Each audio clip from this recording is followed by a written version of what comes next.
Welcome to the Nerdtastic in 3D podcast. It's Nerdtastic in 3D. Oh, it's Nerdtastic in 3D. Yes, it's Nerdtastic in 3D. It's Nerdtastic in 3D. Oh, There's so no need to clap because there's no video. It doesn't matter. It's like tradition. Ladies and gentlemen, welcome to Nerdtastic in 3D. Take two. Episode number 61. seis y uno. We are an entertainment industry podcast full of entertainment industry professionals talking to you about anything and everything that we find entertaining and or nerdy. My name is Jason Carter. I'm the amazing Josh LeBron. Not so amazing, Jason Pecco. Super tubular Sean Kerner. This evening, we are down 3 people. But we're up 100%. Quality. Quality. Quality is up and through the roof. You may notice, if you are following us on the old book of faces, Spacebook. that's I good. love Spacebook. Is that we're doing something new this evening. We're trying something out. You can actually listen to us live.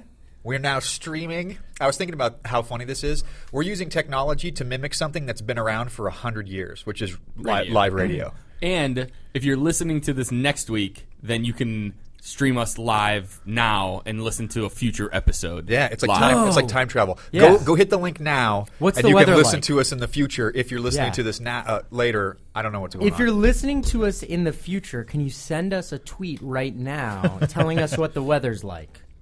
Because we Yes. want to know. Who's the president a week in the future? Somebody completely different. So, for those of you out there listening, this is now the beginning of what I think is going to be chaos. We're going to come to you live every week, as well as the regular podcast that you've grown to know and love.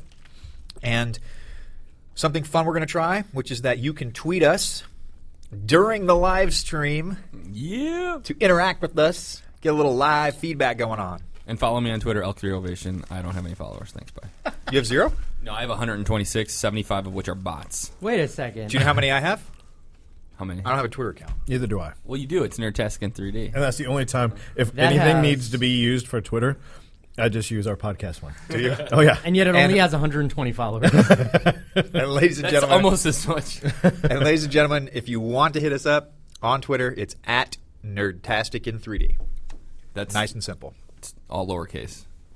Except the 3, which is the number 3. Right. And that's all we have. When No. you would say 3D, would you think typing the word 3 and then D? Like, how do you spell D? D-E-E. Oh, Booshka. I would say DEAE. that's That's silly. Don't be Okay. stupid. Hey, what are, Amazing what start. are we talking about I'm glad today, you're guys? here. I'm glad you're here because, Who are you pointing to? Jay, Jay, Oh, it's thanks. me. I'm not because glad finally, Exactly. and this is way late, finally Glad I'm I here. actually did something I've been wanting to do for a while, which is I finished The Walking Dead. Yay. Round of applause, everybody. Can we get a no? Yes, thank you. And let's talk some spoilers so we can, because Carney's never going to play it. You're No. never going to play it? I played the first episode and I Exactly, enjoyed it. and that was and like now I 8 wanna play months the ago. rest of it. So, I just What haven't did you finished play it either. on? 360.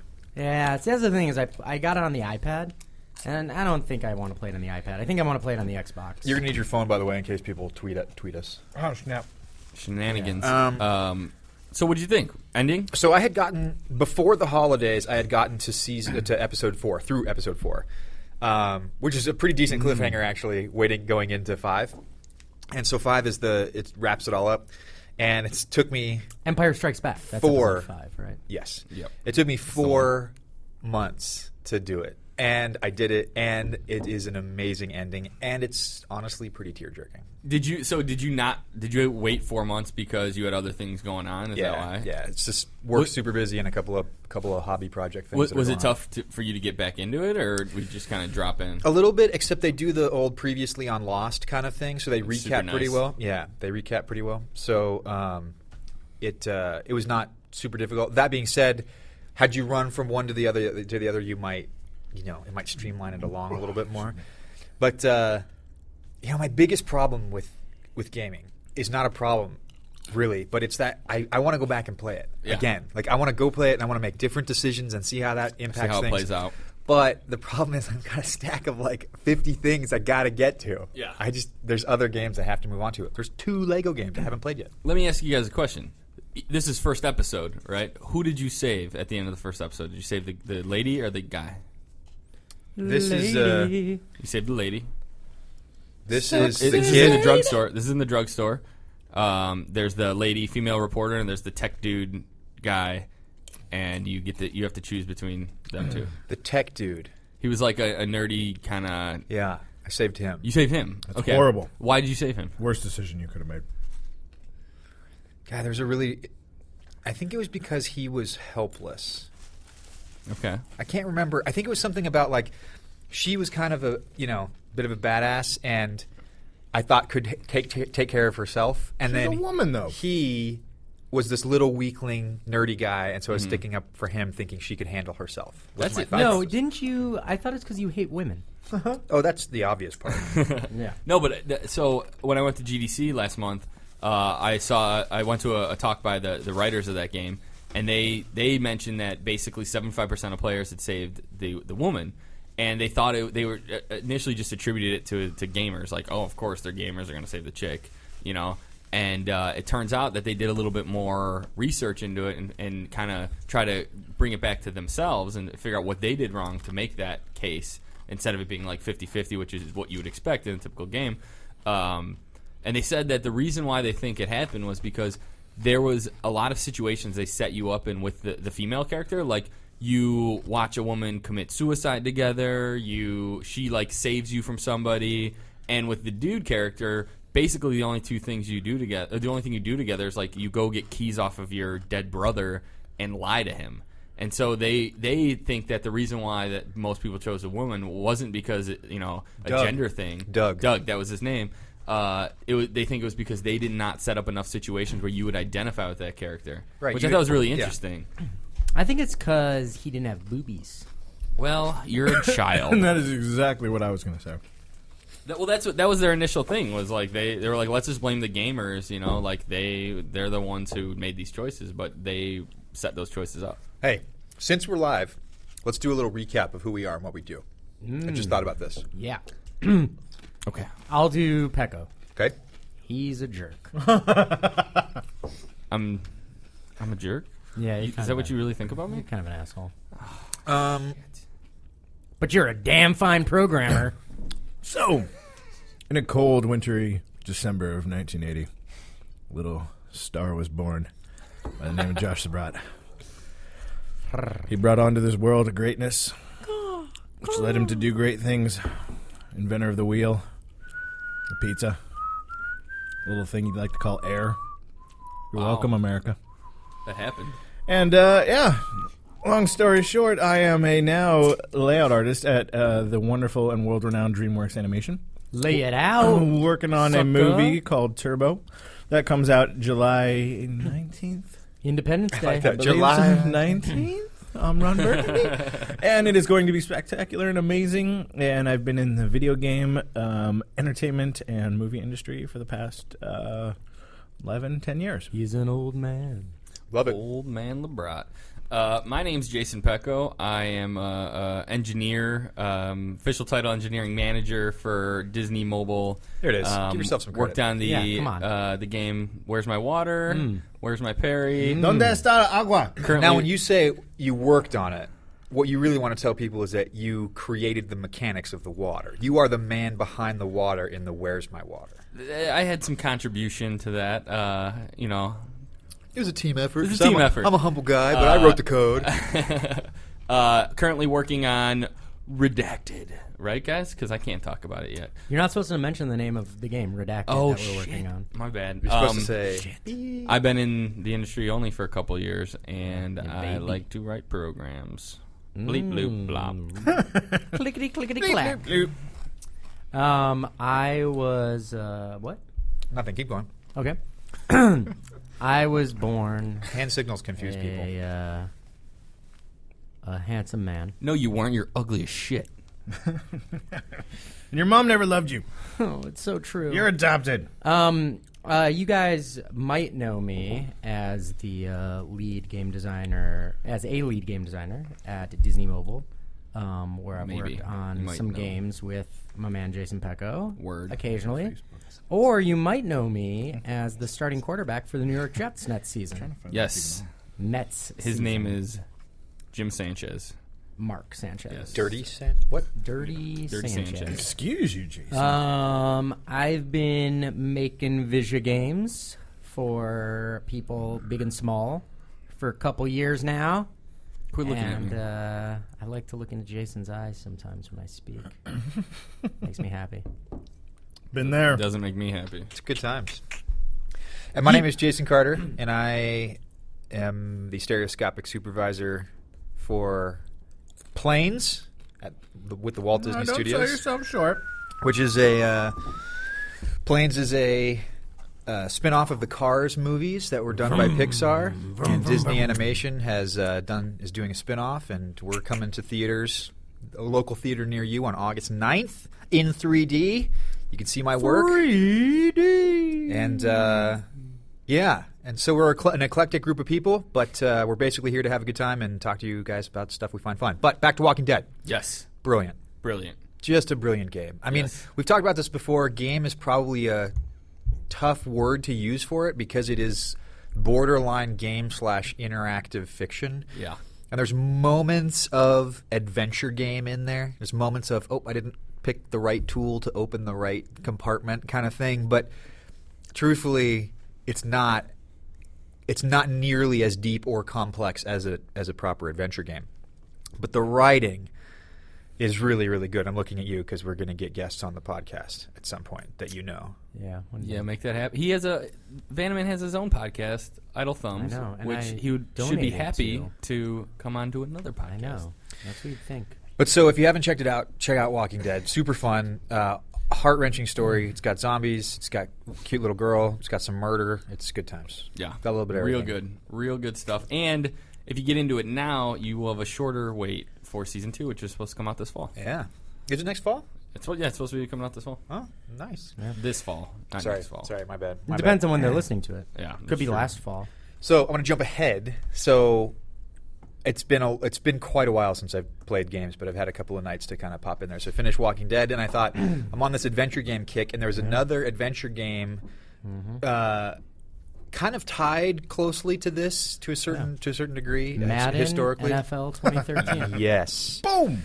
Which is called An The adventure. Cave, which is a game from Ron Gilbert, who is one of the original creators, worked at LucasArts, one of the original creators of Monkey Island, Day of the Tentacle, Grim Fandango, I believe.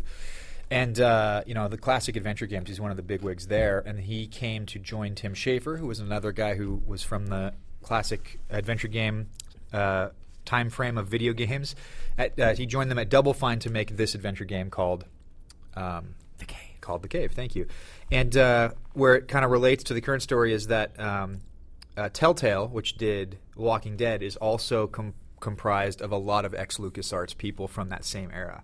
So there's a lot of companies that are kind of dabbling, putting their toes in the water about adventure games kind of coming back. And let me just tell you, has anybody played The Cave? I'm looking at you because it's It's a It's arcadey game. Yeah, and it's on the Wii U, But I will say, which I own. I just started it, and it is super fun. Really? And it's bringing me back to that time. It's like nostalgic wise, my little kid in me is just smiling huge. Super, super fun. It's got a lot of that same kind of comedy. There's some really nice tie-ins so far to Monkey Island, to Grim Fandango. There's some really great tie-ins there. Hey, Jason, I think I figured out what your perfect game would be. Yeah. Be an adventure game, set in kind of a wacky universe with maybe some celebrity voices. I don't know if I can name who the celebrities would be, but just figure out. It would be Return to Monkey Bone Island. This is good. How good would that game be? It'd be pretty brilliant, probably. Yeah. If they got the right people to play the right parts, then it'd Yeah. be pretty good, I think. But The Cave is super fun. Basically, the fun part about it, the little part that's different is It's a platformer. It's an Sort of. adventure game platformer. Yeah. Gotcha. And it's narrated by the cave. So the cave is a personality, and you are playing 3 of 7 different characters. So there's 7 characters to choose from, and you pick 3, and they're basically traversing this cave that narrates to you as you're kind of going about, inside of it, and there's all these kind of crazy things you do. And I'm not too far into it, but it is super fun, and the humor is just so nostalgic, right back to the old LucasArts games. Is it's a full-on point-and-click adventure?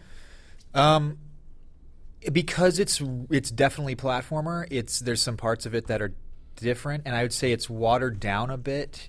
It's still not quite as puzzly as some of the big ones were. Like for you to have to solve a puzzle, you only have to go back to find something that maybe you forgot, like that's maybe a couple of steps back, versus I have to go back to a whole nother island somewhere or something. Yeah. But yes, it is definitely an adventure game. But it's a platformer, though. Yeah. Okay. Yeah. So there's it's different. It's different, but it's but again very, very similar and very fun. Is it on PSN? Couldn't tell you. Yeah, it is. Well, okay. Well, maybe I'll buy it then. Yeah.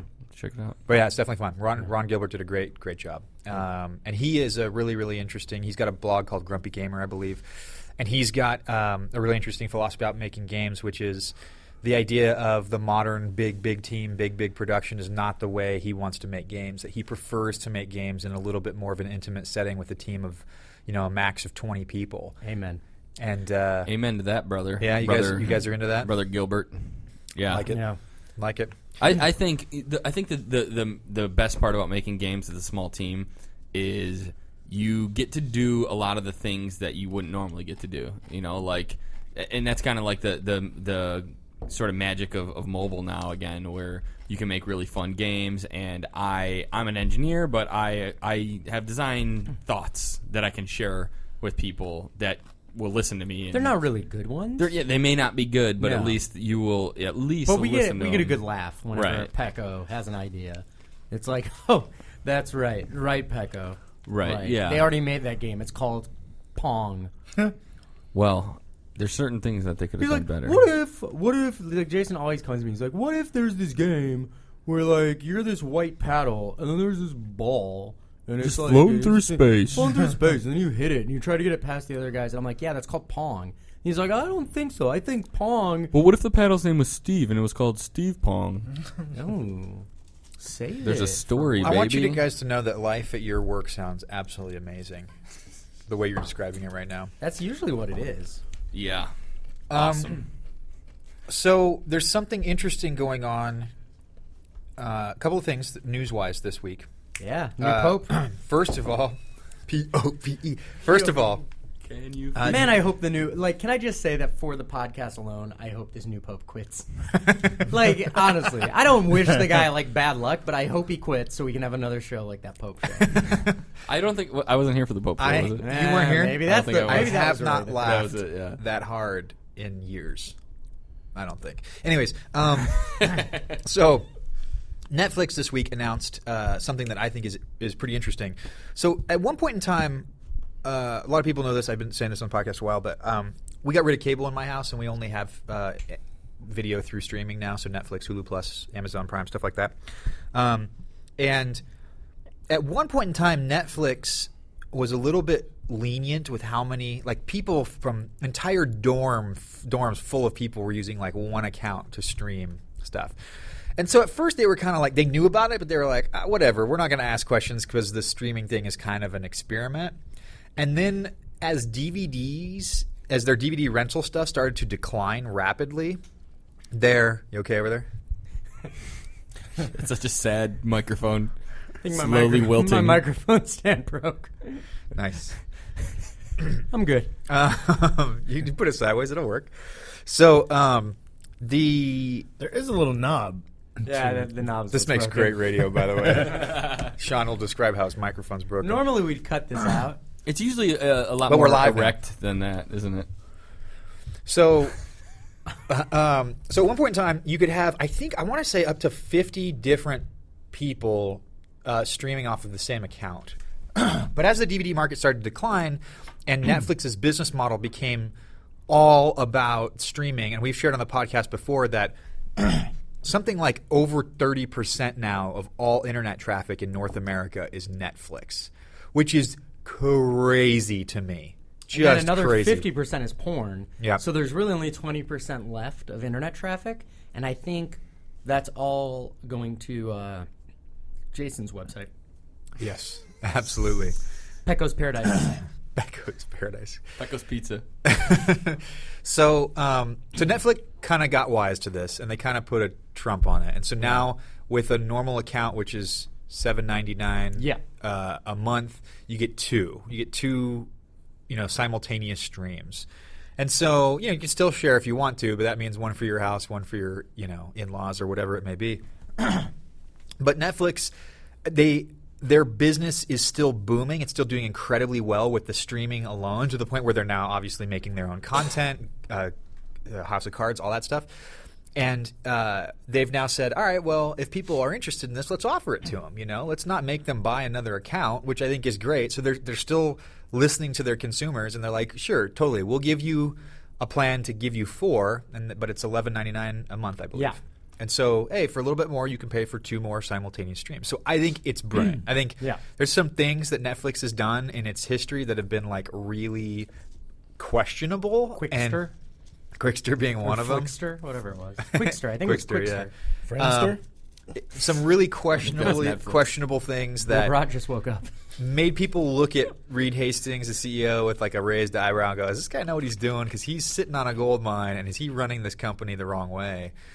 But I think things are turning around. But I think the interesting thing is, though, like in one of the articles I read, that they said that they expect less than 1% of their users to even do this. Use it, so yeah. it's it's interesting because,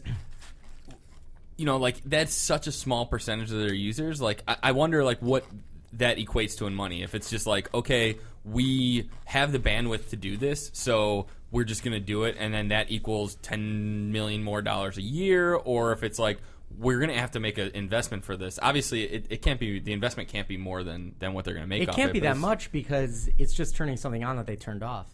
You know what I mean? So I guess true. it's a little bit. But they were probably like paying for it because because it's bandwidth. bandwidth.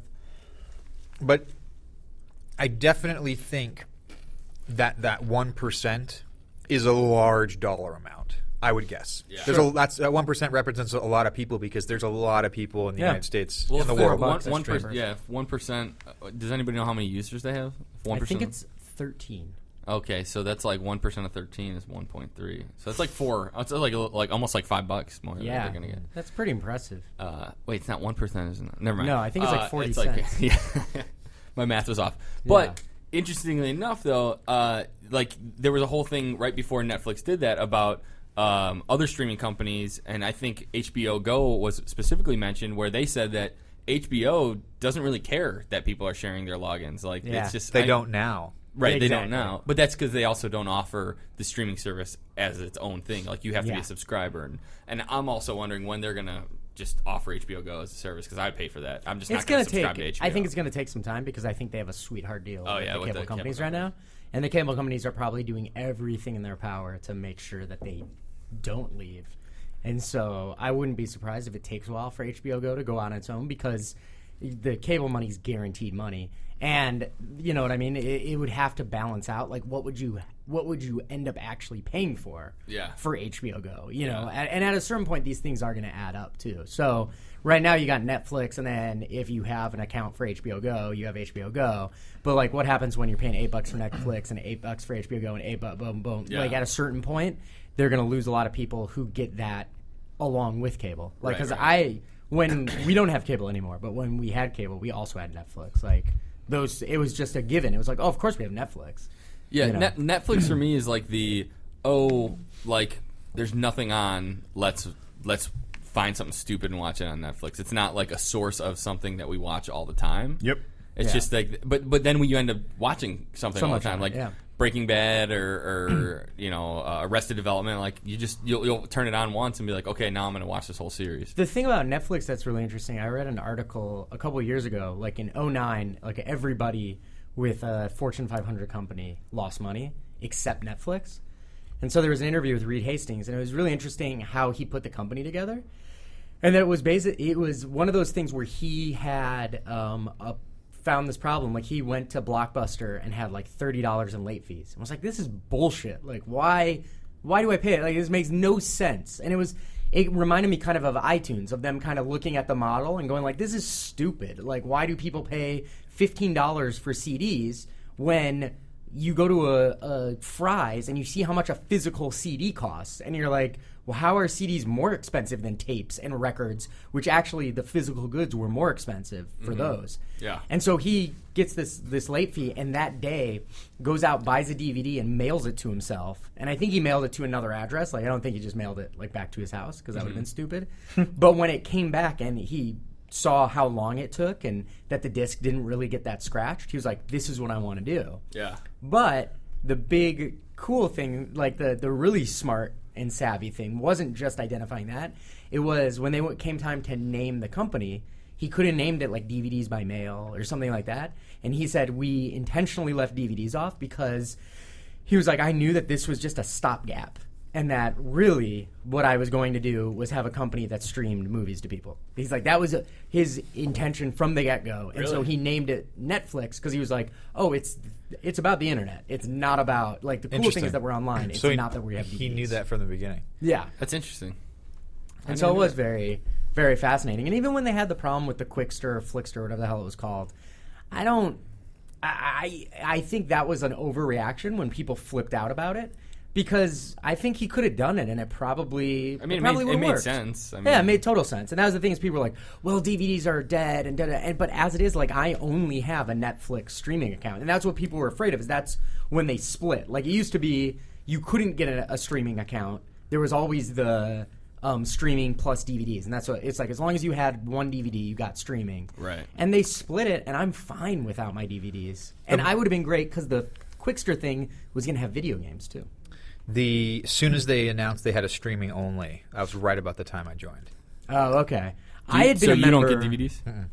I had been a member before they even streamed. I was in college. I was using it strictly for DVDs, and it was worth it. It was a little bit cheaper because it didn't include the stream. There was no streaming, so it was like, I think it was down to like $10 a month for 2 DVDs, and it was fucking cool. Like, and I had friends in school also who had DVD burners, and so what they would do is like, they'd have big houses and they'd all kick in and they'd do like the $60 plan where you get like 10 movies, and they would all come in, and then one guy once a week would rip them all, and you would go and they basically would have a library of DVDs. Be like, oh, what do you want to watch? Like, here you go. We ripped it. I have the streaming and the DVD package, and I'm like Netflix's favorite customer because I get a DVD and I don't watch it for 2 weeks because I come home and I'm like, do I want to watch this tonight? No, and then I push it off, and eventually I'll get another one. But the reason why it's like $8 a month for the DVDs, and it's nice to just be able to pretty much, like, I've missed a lot of movies over the years, so it's just like, okay, I can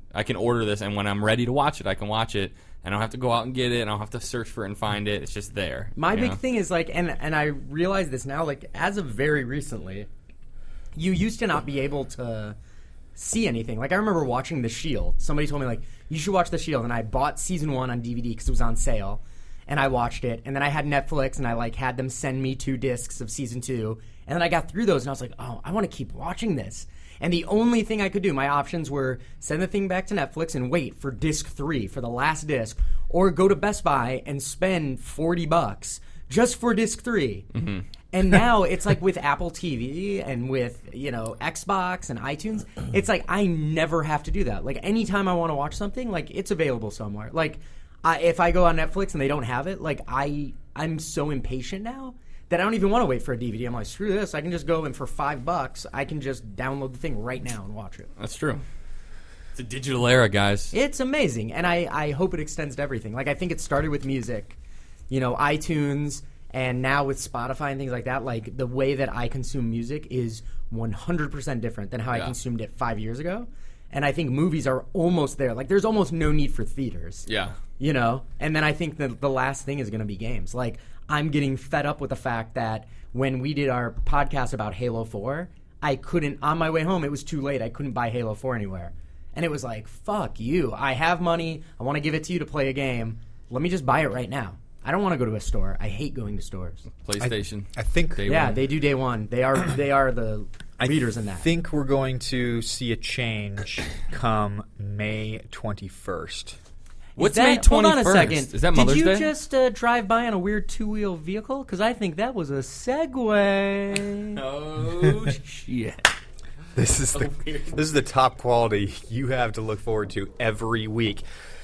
Microsoft announced today that they're going to make an announcement. What kind of announcement? I just think They don't that's know. funny. Who knows? They announced that there will be an announcement. I have the email here, actually. If it's like Wait, you got the Sony's email? thing, I I'm did. Pissed. I think everybody did, didn't they? I didn't get it. I read it on a blog. How are you so special? It He's says Microsoft's #1 customer. Xbox. The title is in 27 days, a new generation will be revealed. Xbox. Watch it live May 21st, 10 a.m. on Xbox.com or Xbox Live. Hashtag Xbox Reveal. That's the Bada-bing, hashtag? bada-boom. Oh, my God. Super Come on. excited. Wonder what they're going to reveal. I Maybe think it might be the 360 XL. maybe it's the It's going to be a It's bigger just a version of the giant- 360. the bigger version. Not slim. Who wants slim? We want gigantic. This is America. We want a gigantic. This is America. America. Obviously we've been talking about the rumors about the 720, the Durango, whatever it may be, for a while now. But it looks like the official announcement's coming May 21st. And on Major Nelson's blog, I went over and popped over to check that out today. And Who's he? he is the He's a community outreach guy for Microsoft and the Xbox team. He also led the surge in Iraq and Afghanistan. and, He did a good job. Medal of Honor winner. And he says on his blog that officially they're going to basically there's something to announce, and that a couple weeks later at E3 will be all about the game Games. lineup. Yeah. Yeah, that's what everybody's saying. Nintendo's doing the same thing, where they're like, Nintendo's actually saying, we're going to announce everything before E3. E3 is going to be where you play it. But we're going to make all the announcements before. It's interesting. I'm so excited for E3 and the press conference for them to have annoying, overexcited kids on the stage pretending like that's how they're going to act while they play the Kinect 2.0, whatever the hell it's going to be.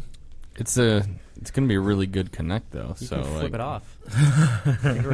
But the what were you segue- guys like 5 years ago? Just really quick, I don't know if you were way into Microsoft, Carter, because I remember for the 5 years ago, whatever, for the PS3, I remember Microsoft making their announcement and going like, can't figure oh, this that's cool, but I can't wait till Sony announces their system. And now it's completely flipped. Now Sony did theirs, I'm like, whatever. I can't wait till Microsoft. That's when it really starts. I have to be honest, I never, ever got into the PlayStation in any of them. My first real... I had a Super Nintendo growing up, and then had the Xbox was really my first console that I owned in my adulthood and played. Okay. So that was my foray, and so I've been a Microsoft Xbox customer for a long time now. Fancy that. I hated it when it first came out. 360? No. Xbox One. Yeah, Well, it was pretty weird. When I started 2K Sports, I was testing when I first started there, like NHL 2K3 or 2K4, I think at the time. And, they have every station, with each console and stuff like that. And it was both on each one. And you get, a disc of a build of whatever that they want to give you, and I'm sitting there in my head going like, please don't give me an Xbox, please don't give me an Xbox. I want a PS2 one. And they're like, here you go, here's your PS2, just use that one. I'm like, oh, okay, cool. And I got like really excited, and I was just like, I don't have to use a fucking Xbox, it's stupid. And then like the more I was there, I was just like starting to go like, I don't want the PlayStation one, I don't want the PlayStation one, give me the Xbox one, give me the Xbox one. And I just started playing with the Xbox way more. And then just the fact Why that was you could, that? well, I started noticing, because I was oblivious to specs at the time in terms of really the ability of what each console can actually do. And, you go from the original PlayStation, which basically was a huge game changer. If you weren't, don't get me wrong, Dreamcast was pretty awesome too, but it just failed. And, then you came out with the PlayStation, and that was like revolutionary. So everything that was like what you had to that's what I had to compare it to. That was like you had to reach that bar. And so anything that I looked at, I was just like, hey, even the look. You know what? It's not really like, it's not the PlayStation. Like, I don't really want to play it. And then when, I actually got into the industry and I started, like, they're like researching it and stuff. They're like, all the things. Like, PlayStation, you had to get that extra adapter thing for the Ethernet. Xbox has had that stuff. You had this hard drive where you can actually put music on there. And I even was playing a game where it accessed that to where you can, make this intro for this character for like a WWE game or WF, whatever. And I just pulled this song that I had, and I was just like, this is fucking awesome. Mm-hmm. And then I just started then realizing all the things that you could do with the Xbox. And then that's when I modded it, put it in an actual hard drive, and then started putting all the emulators on there and every Nintendo game. And I was like, that's it. And then everything was just like, meh. But then when the PS3 came out, I was really excited because of the Blu-ray. And well, the Xbox One was just a glorified PC, wasn't it? Like, they're much. They're all glorified PCs. Yeah, but I mean, the Xbox One literally was like, consoles have typically have special hardware and stuff. Like the Xbox One was a PC. I remember that I had a modded Xbox One as well, and I specifically remember getting the Scum VM emulator client for Xbox, so I could run all the old LucasArts adventure games on the TV. Loved it. Oh yeah, it was a great thing. So Xbox 720. Yeah. So the segue here is another glorified. The segue here is that there's a rumor. It's only a rumor that the 720 will be always on, always connected to the internet at all times. Which means, in theory, if there's a game, like say, you and I get in a conversation and talk about a game, and I'm like, hey, you should check that out. From your phone, from Xbox Smart Glass, you could go, I want to download that game to my console at home, and it instantly starts. So by the time you get home, you're ready to play. I'm 100% in. Do it. So Jay, do it. are you gonna migrate over? You're gonna switch sides? Probably not. I'll probably. But you're closest. You'll get a PS4 instead. Oh God. I will probably. I don't know, because here's the thing, right? Like, the next generation console stuff everything's gonna be cross-platform. Okay? Yeah, sure. So it probably doesn't really matter, and I'm not a big online gamer, so for me, it's like, I'm a Sony guy. I've always been a Sony guy, and if they're the same price, then I'll probably get a PS4. But you'll get it even if everybody else has an Xbox, and you can play with them on Xbox. The few random times you'll get a PlayStation set because you're like, I like Sony. Well, I also want to be able to take control over other people's games. No, but then nobody else will have one. I'm just kidding. I don't know. Honestly, right now, you're disappointing. The next purchase, every fucking word out of your mouth is disappointing. The next purchase I'm contemplating is a 3DS. So yeah, that's a good one. I know, because there's a new Zelda coming out for Link to the Past. I know. Sorry, I didn't mean to change the subject. It's okay. The subject is stupid that you changed it to. Sorry, it had to be said. You should get an Xbox because here's why. Simple. You think everything is going to be cross-platform, and Sony has made it very clear that they knew they screwed the pooch on the PlayStation 3 for developers, making it the PS3 is super hard to develop for and expensive. So they know they screwed the pooch, and they know they need to make the barrier for entry for developers lower and easier. Which means, yes, there are going to be developers making games for more platforms. However, cross-platform to me means you could load up a game on your PlayStation, I could load up a game, and we could play together. And I'm not convinced the next generation is going to have that. But that's not a generational thing. That's a company thing. Yeah, that's there's a company no way they would integrate. It's cross-platform versus multi-platform. But I think the one thing I'd say is what does Sony have exclusive anymore? Microsoft only has a few things, but Halo's not fucking going anywhere. God of War.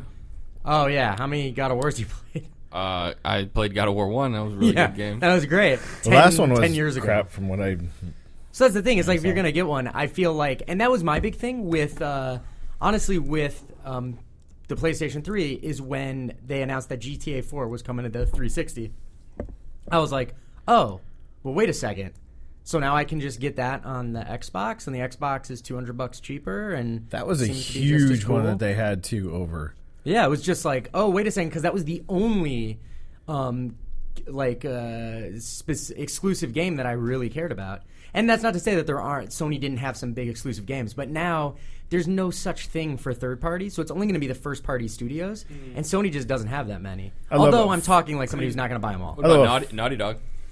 That's true. Naughty Dog to me is pretty much like the only one besides Sony, doing like God of War and everything like that. Because Metal Gear Solid, didn't that go over? Yeah, to the Revenge is 360? just cross-platform. Basically, it was a huge nutbuster for everybody that loved Final Fantasy, because then that went over to Xbox as well, and it was just like... I mean, this is going to come down to just pick your poison. Like, that's the thing. Is like it doesn't really matter anymore. It really doesn't matter unless you're an online game player and you want to play with a shitload of your friends. Not even just online gaming and stuff like that. The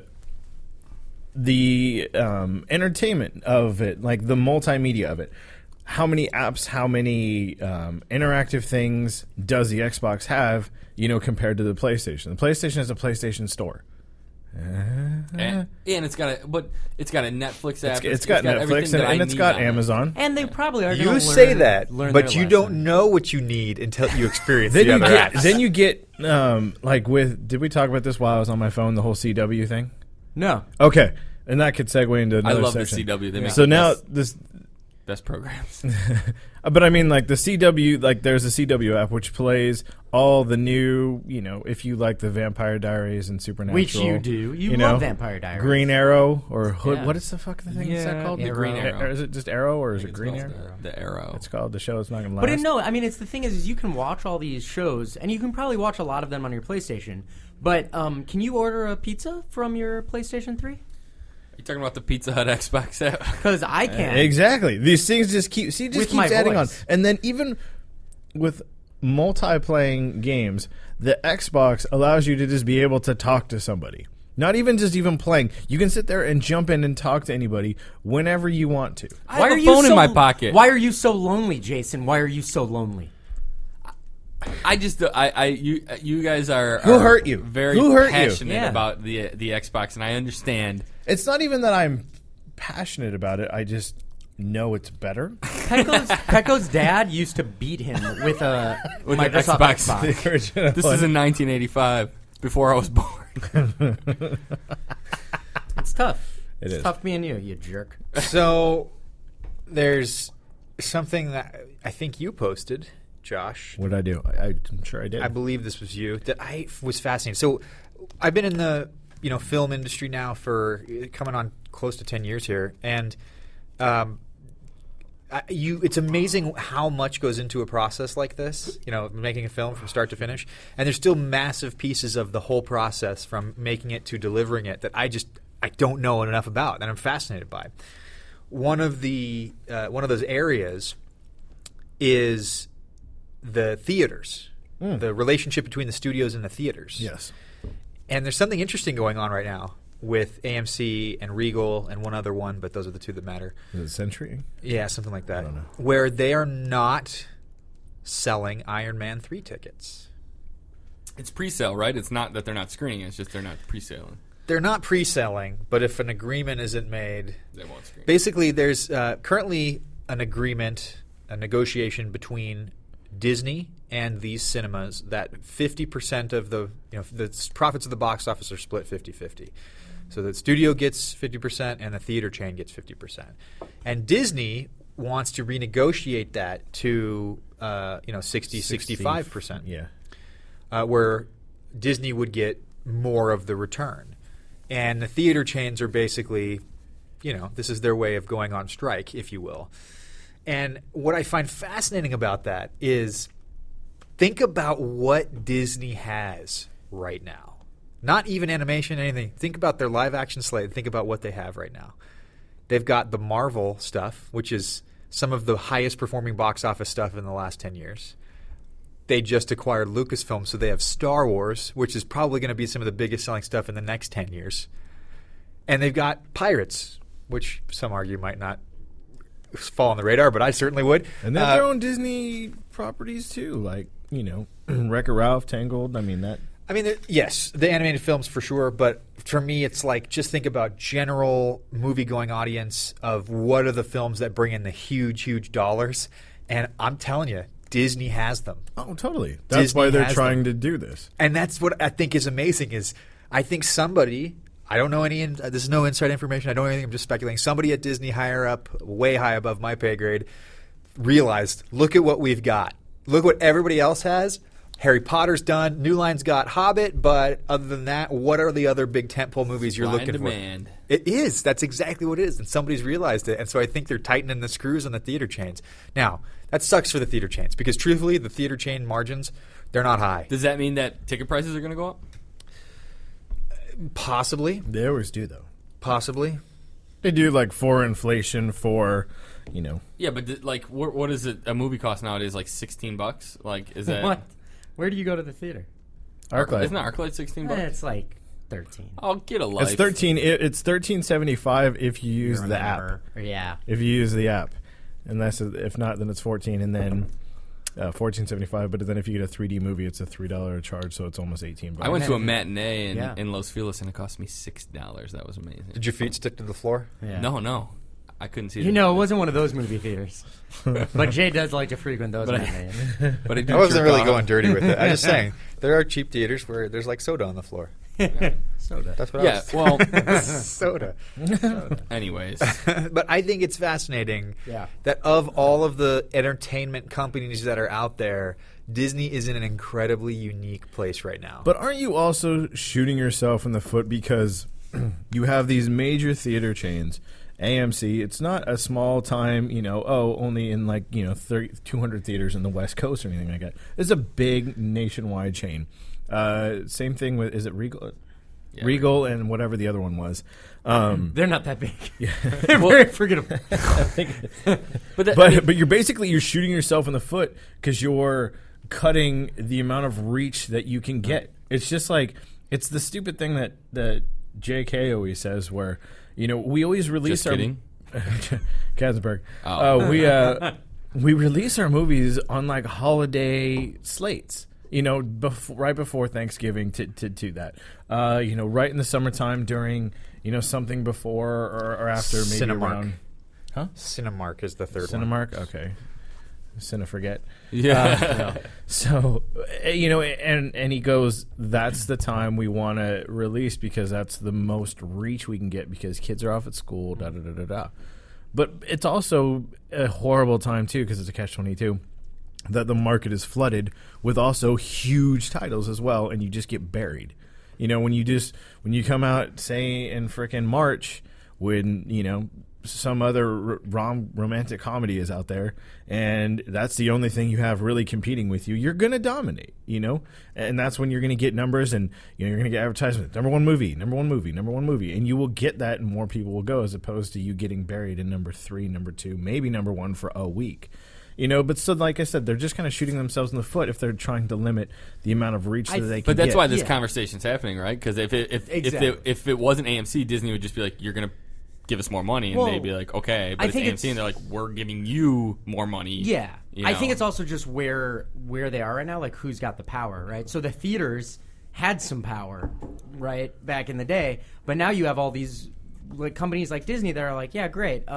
Less people are going to movie theaters than they used to. We're making, a shitload of money off of Blu-rays and streaming and all these other things. And so I think the power has kind of shifted a little bit in the same way that, like, if online distribution, like that iTunes has some power that Walmart used to exclusively have.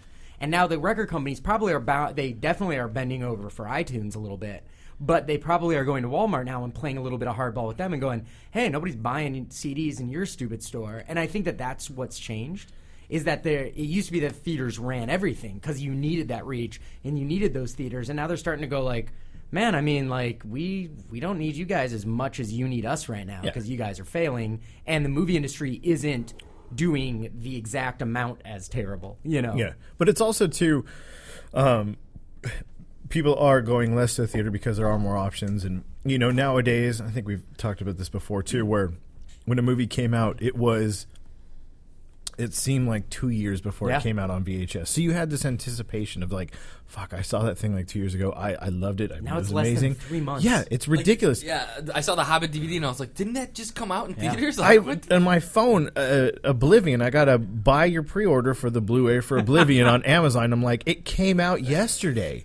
Like And it that's was something ridiculous. that I think that theaters used to dictate. Like they used to have very big rules against how late you could release a movie, or how early rather you could release a movie on home video after it had been in theaters. And I think Disney was the first company. I forget what movie it was, but they released something in fall and then had the DVDs for that Christmas. And it was like a big thing where they had jumped it by like 2 weeks because they were like, you know what, we're gonna make a shitload of money. Yeah.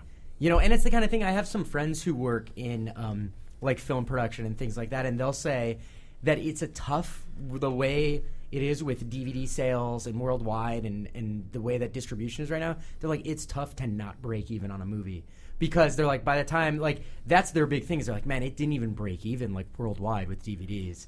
And so I think that it has sort of changed a little bit, and you can see Disney especially going like, hey, you know what, guys? Like, we got the power now. And it's probably going to, you know, it might flip. But they kind of, and they do in the sense of, you know, if I am going to go spend, you know, if it's a 3D movie, $18 at fucking ArcLight, or, you know, just, you know, a little bit more money just to be at ArcLight and to see an actual movie there, it's going to be a movie that is worth seeing there. It's going to be an action movie that's got special effects, that is a beautiful looking movie that I'm sure going to enjoy on my 65-inch TV sitting right there in front of me, but seeing it, you know, on this giant thing. Like, I don't need to, you know, go see Tommy Boy, you know, on the big screen TV. I would Well, watch I'll that. retract my statement. Pick another there. one, right? Forces of Nature, There we go. the Sandra Bullock 19 Beverly Ben Hills Affleck. Ninja. something Ben Affleck I saw that in theaters. comedy.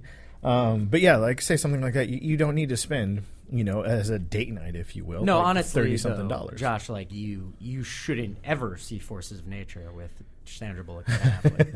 Like on anything. No. How about failure to launch? Maybe. Yeah, you should see that twice. Yeah. But the other thing is, I hate movie theaters. Like I really do. I hate people talking during movies. I hate that whole process around it. And It's because you always I go have by like yourself. I have like a home theater, and I have a big TV, and I'm like, what? I love that. And I think the best thing I ever heard was Robert Zemeckis had a plan. And his thing was that he saw, and this was probably, he said this like 5 years ago, and he said in 10 years, you would have all movies, only big, crazy event movies would go to theaters. Theaters would be more expensive, though. Ticket would be $20, $25. But every movie in a theater would be IMAX 3D, like a big fucking deal. But for these smaller, like indie movies, those would be day and date, Blu-ray, HD streaming, whatever the hell the technology is. And so, and then the other movies would come to that eventually. But it would be the sort of thing of like raise the prices on movies, less in the theaters, and have it be more like a like traditional like stage theater experience where, oh no, you pay a premium, You but go it's to an experience. it's a thing. It's not just what it is now, where you go to the ArcLight and like there are a couple movies that are definitely like big event movies I want to see, and then there's just like a couple little art housey things, and then there's just a lot of bullshit, for lack of a better term, you know, where it's like that's losing sort of like, it's just like, why is that even there? You know, and then all the theaters become ArcLights rather than now there are those you know, the reason I go to ArcLights is strictly just the distance between the screen and the seats. They do a great job so that even front row seats, you're not arching your neck. And, you know, there's people standing around, so generally people seem to talk less. And you pay a premium, so people tend to give a little bit more of a shit about wanting to see a movie. Exactly. They don't bring a family of 7 kids to an 11 o'clock R-rated movie. Exactly. Like they do at like the Bridge or the Rave or whatever it is, and they can play it. And that was a horrible, like I'd hate going there because it would just be ghetto. As a rule, I never go to anything called the Rave. Even a rave called the Rave, I'm not going to go to it. You're going to try and avoid. Yeah. So I wanted to bring up another thing, which is I'm kind of curious what you guys think, but there's this trend. Like we see technology comes in waves. It comes in trends. Wait, are you talking about the cinnamon challenge? No. I'm not talking about That's like 2 years old. the cinnamon challenge. It's all over the Today Show. So Cinnamon. I thought you said cinema. And I was just like, what is this I have not heard of? it's funny to to think about the trends of of technology. You know, think about like there was a point in time where building a big, bad desktop computer was the thing to do. And now for PC computers, it's all about something that's small and powerful and small and mobile. And then there's a cross market, and that all of a sudden became really big of tablets. All right, now we're combining. Well, first there was mobile. It's like you have a computer in the palm of your hand. Now, what happens if we combined power with mobile in a smaller form factor, and you get the tablets? And it's like there's these trends, and like everybody chases a trend, and it's like you can see the entire technology world going this direction or that direction. And there's like blips where people try something different. Like I give a lot of credit to Amazon for having the Kindle and having it's like, hey, our shtick is going to be the e-reader, and that's going to be our thing. And like all these people chasing tablets, all right, we'll make an e-reader that's a little tablet-esque, but it's an e-reader. You know what I mean? Like you can argue that if you want. But anyways, I think it's fascinating the trends of where technology goes. And I'm seeing a new one emerge that I just think is the stupidest thing. Cinnamon challenge. Yes. Which is wearable computing. Yes. I don't understand it. Like Google Glass. There's so much press right now around Google Glass. And like, hey, you can wink to take a picture. And I'm like, what happens if I like blink? I blink many times every single day. It knows the difference. I guess, and I haven't tried it, and the people out there who are passionate about it, tell me I'm wrong. Hit us at Nerdtastic in 3D on Twitter. But I don't understand. There's rumors that Apple is currently developing a watch. And Microsoft. And Microsoft the Xbox now. team. And then there's it started out with these fitness things. There's the Nike Fuel. There's the Fitbits. There's the Jawbone. And, I'm wearing a Fitbit now. Like, there's little things where it's kind of like, hey, cool, that tells me it's a little bit higher tech, tells me something about, some information I didn't have before.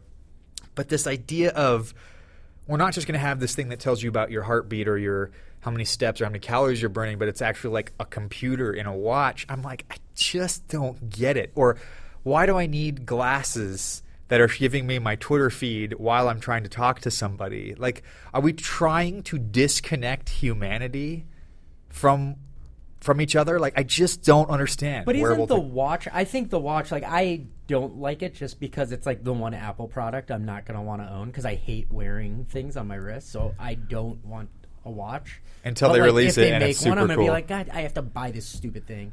But isn't that the oldest one in the book? Like, isn't that like Dick Tracy used it? And Yeah. like, you know what I mean? Like, that one to me sounds like that's like when they finally make a hover car, and it's like, well, about damn time. Like, I've been waiting for that forever. Yeah. And so that's the one I get. Google Glass, though, just reeks of a prototype that's never.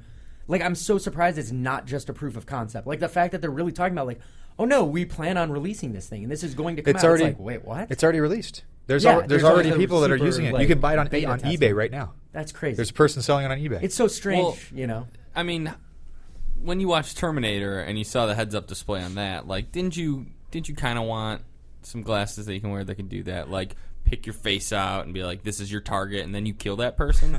I'm Under very those nervous circumstances, about it sure. recording. I feel like that we definitely, the one thing, and I'm not a Luddite by any means, like, I love technology, but one thing that is kind of interesting to me is there's tons of videos now of these people like really like losing their jobs and being defamed over stupid things they say. Oh, yeah, and the dumb Twitter things they do. fucking- It's like I can't even imagine what it's like to like run for public office in this day and age because everyone's got a camera. Especially if your You know? last name's Wiener, right? Exactly. But I think like now that everyone has these, they're going to have these glasses. Like, what happens? Like, just to the common things, like what happens in a movie theater? What happens in a strip club? What happens at like? Are we going to? Because remember there was a time in the not so recent past where if you went to a concert and you had a camera, they check you and they go, no, you got to get rid of that camera. And you go to a movie theater, same thing, right? You go to a screening of a movie or something.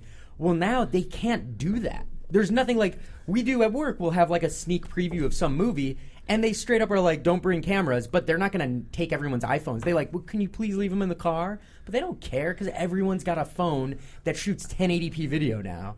And it's going to be even crazier when that thing's on your eyes and has your prescriptions and is literally your pair of glasses. Yep. Where it's like, you need to take these off. It's like, I can't see without them. Yeah, It's going to be interesting. That's pretty crazy. I specifically remember seeing Shark Tale was the first, friends and family screening I saw before the movie came out when I was at DreamWorks, and they took my cell phone, and it was like, to the point where it was the last one where you're walking in, and the security is literally there just to like ask questions to. I guess they were more of like an information officer, and they're like, can you please just turn your phone off? Like it's gotten to the point where it's like we can't beat it, so There's nothing you can do. yeah, you got to trust the people at this point. But likewise, I mean, there is something to be said, not to bring up something that's a terrible tragedy that happened recently, but how quickly they found the bombers, the Boston Marathon bombers.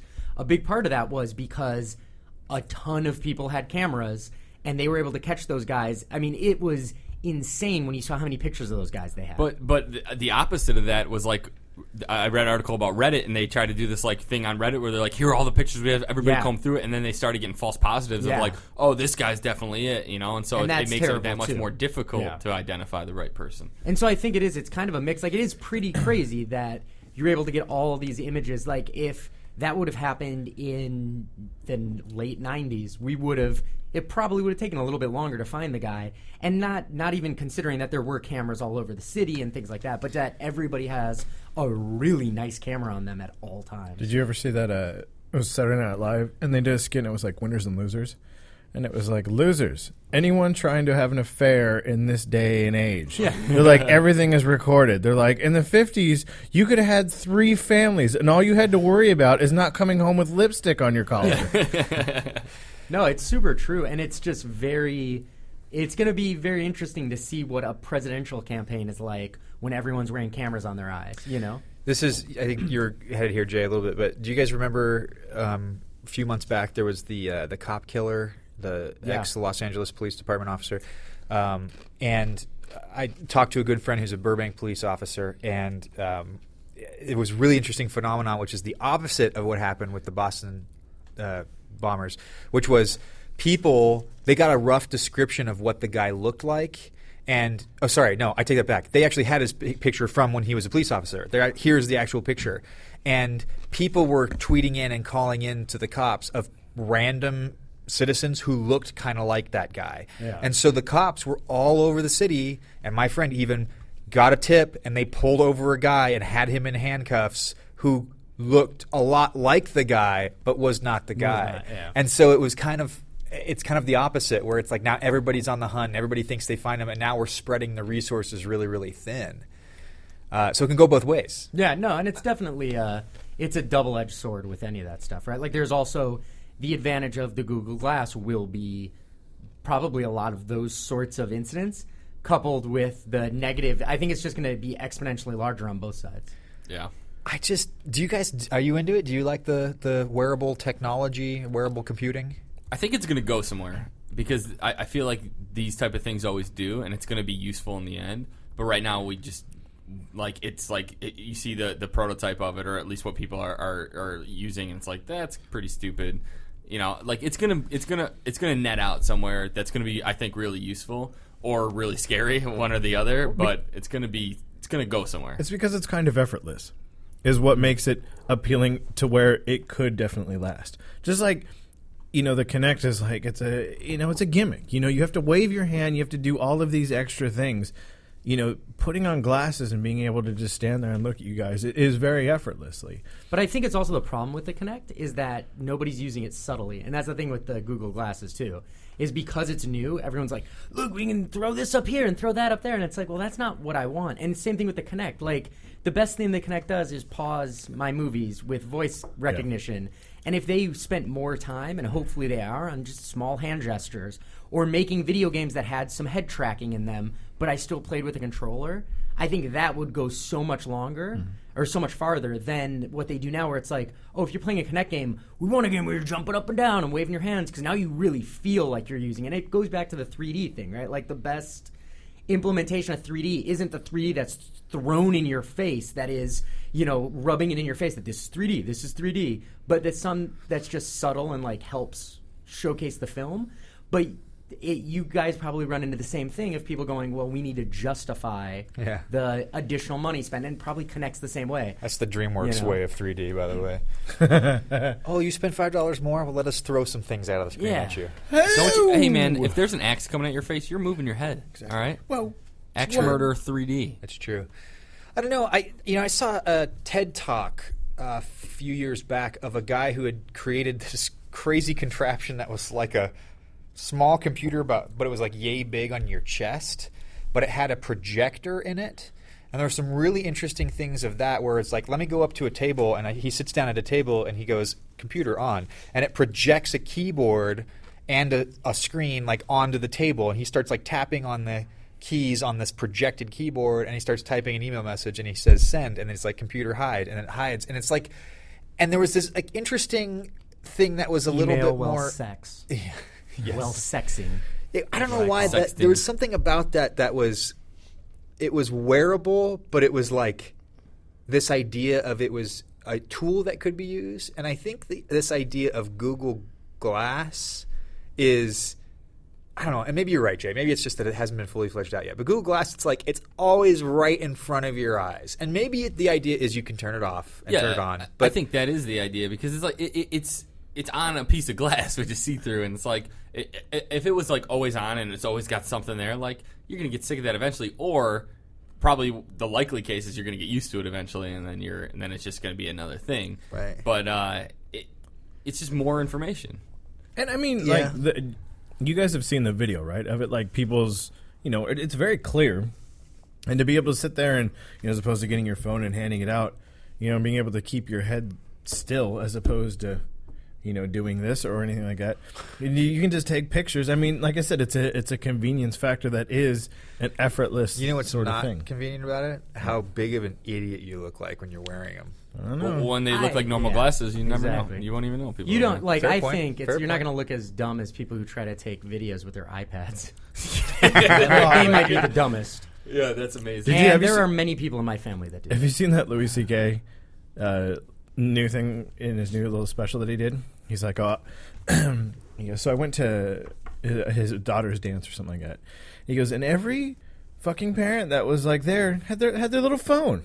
And it just looked like basically you couldn't see any parent's face because they were just backlit by like this black bar that was in front of their face.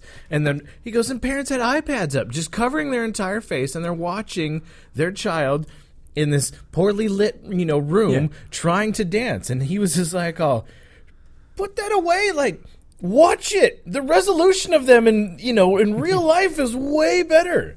Yeah. And he goes, you're not going to sit there and how many times are you going to watch this? Again, yeah. He goes, like, you're just going to take it and you're going to post it to Facebook so you get a bunch of comments of, oh. And it's like, and those people don't even watch it anyway. He goes, here's what I ask you to do. Put 2 seconds of your daughter up there so that the picture of the front, beginning is your daughter, and then it's just your asshole. The entire for 25 minutes, and see how many cute comments you actually do get. That's awesome. I don't know. No, I'm not sold yet. I'm more sold on that than probably some of the other things that have come out. Like? I couldn't even tell you because nothing is really. I'm more interested in what Apple's going to bring to the television set than I am to watch. Too. I can't wait for that, but that's never going to happen. It's taking happen. so long. It'll happen. According to Mr. Cook, there's some big surprises coming in 2013. Yeah, it's halfway over. I know. Well, like maybe their stock price won't plummet through the floor. Speaking of stock prices, let's talk about finances. Oh. No, I don't want to do it. But I have a question for you guys. I was very interested there for a second. I was like on the edge of my seat. I'm actually curious because I read an article today that somebody hacked into the AP account and posted that like there was a bomb went off in the White House, and then the Dow dropped for dropped 100 points for I don't know how long, however long the story was posted, and then it shot back up and recovered and stuff. But I was listening to Radiolab the other day, and basically they were talking about how there's these like crazy algorithmic micro transactions, millions of transactions per second type of thing. And in that case, if somebody hacked something like that and caused the Dow to drop for that amount of time, and you knew about it, like you could probably stand to earn a lot of money. You can, right? And what sucks too with that, and I know this because it's happened to me, is you have like I set up contingency orders, so I don't need to sit there and watch every second of it. Oh fuck, and then like get out. So it's like I'll buy a stock and I'll be like, okay, I want to risk 4%. So 4% of the amount of money that I put in is blah blah blah. So that means that if this thing, say it's $30, it needs to get out at $28.32. So this stock could be like doing like great, could be like on its way up and stuff like that. Now because of this thing like that, it's going to plummet. My thing's going to hit my stop point. My stock is sold, and then it's going to recover, and it's not going to buy it again.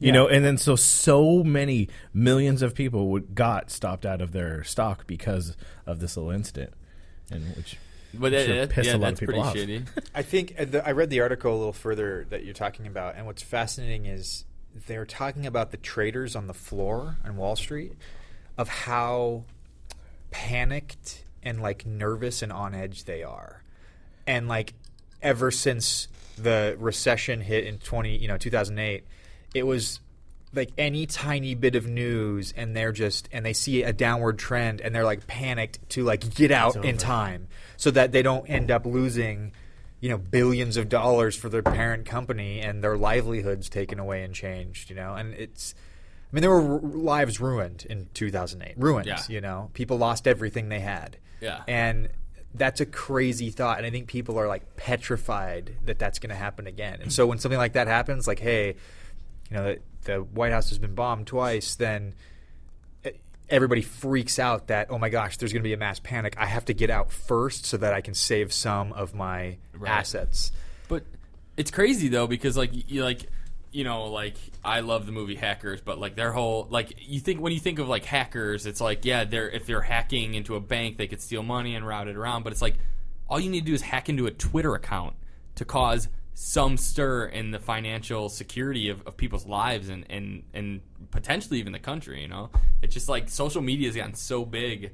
It's paranoia. And like my sister, she used to work for Washington Mutual before they got bought out by Chase or went under or whatever. And the reason they went under is because, everybody got all scared and pulled all their money out. And, then by doing that, it caused things to just crumble because everybody got scared. So they came in to, like, the bank and would talk to my sister, and they're like, yeah, like, if you guys were just doing better, like, I'd be keeping my business here. And my sister was like, I wanted to say to so many of these people, you are the reason why we went down, because you came in and you got scared because of some rumor, which made this person pull it out. So then they told this person, then they told this person, and everybody pulled their money out, which then basically tanked the company. We didn't do anything wrong. It's basically you guys are the ones that fucked yourselves over and fucked us over. Now, when your shit's FDIC insured, does that mean that if the bank goes under, that you get up to whatever amount it's insured for? Yeah, the federal government will reimburse you. So, like, that's the thing is, like, I don't know if it's just because I grew up in the digital era, but I'm like, oh, my money's in a bank, and that's the safest place for it. But I think these are different sort of circumstances. Like, it's not like these people are taking out their money and putting it in a mattress.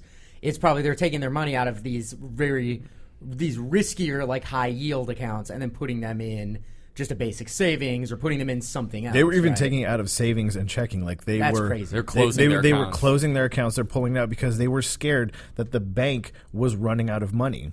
And the bank was going to go out of money and not being able to, you go to pull out your money, it's just like, it's not here. Is that a thing that happens anymore? Like, that's like the stock and market that's the crash thing. in 1929. People are scared, so they were taking their money out, and all of a sudden, again, they're the cause of why this thing failed, not the bank, actually, not, Washington Mutual. Yeah. I mean, you don't have a garage filled... I mean, you have a garage filled with gold, right? I mean, we all have that. Yeah.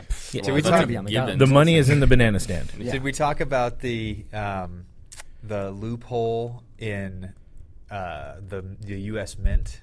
Have we talked about that yet? That happened like 3-4 years ago. Is that the that you can mint a coin? That it was. I can't remember all the details. I'm probably going to butcher this a bit, but it was you could get an interest-free credit card, and oh no, I remember exactly what it was. It was you can have a credit card that will put a percentage. You know how they have the credit cards that'll put a percentage of how much you spend into like savings. Yeah. So it's like, hey, I'm going to spend $300 and it's going to put I don't know what it is, 3 Like cents. Bank of America does the roundup thing. Yeah, exactly. So they had this deal where the U.S. Mint would have free shipping on anything you bought from the Mint. And so what people were doing Buying money. is they were buying like dollar coins, Yeah.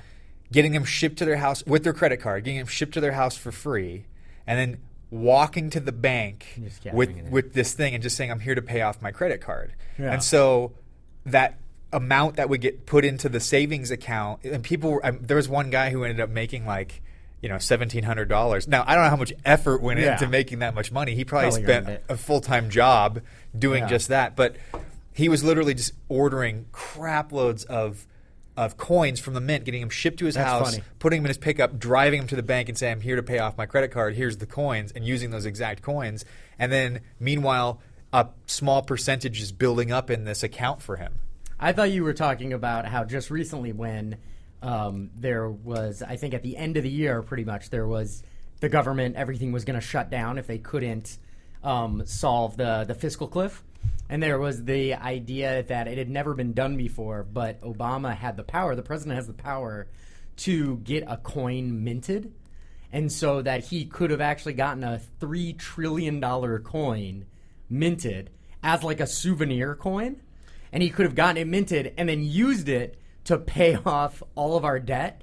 And then it was a way that he could get around actually getting Congress to agree. And then he would use that then they could spend some time to agree. And it was this like crazy idea that for a short period of time there would be a $3 trillion coin that would be part of our currency. That's funny. That's very, very funny. I think on that wonderful note. Wait, there's one more thing about money. Have you guys seen the crazy new $100 bill? Oh, yeah. That's pretty badass. Why is it it's crazy? super cool. It's just a lot of colors. It's a lot of colors. It's got a Yeah, but it's got like a 3D Monopoly watermark. style, like Yeah. giant ass $100. Go to 100. and it has the best website ever. Go to www.newmoney.gov. It's got this whole and you can 3D check it out. thing It's that got shows 3D you. It like effects. spins around. And It's super fucking cool. Is it the Everyone same should look at size it. as it used to be? That's No, stupid. it's the new big size. I mean, Yeah, it's the Excel. It's actually just Bitcoin data, and Yeah. you can put it on your phone.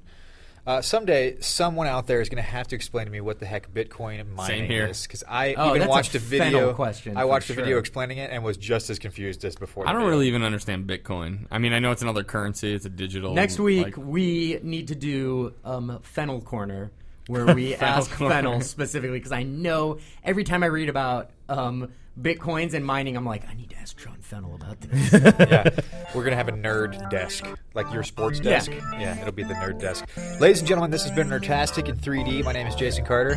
Josh Sprott. Jason Pecco. Sean Kearney. Thank you so much for listening, and we'll catch you next week. Adios. Nerdtastic in 3D.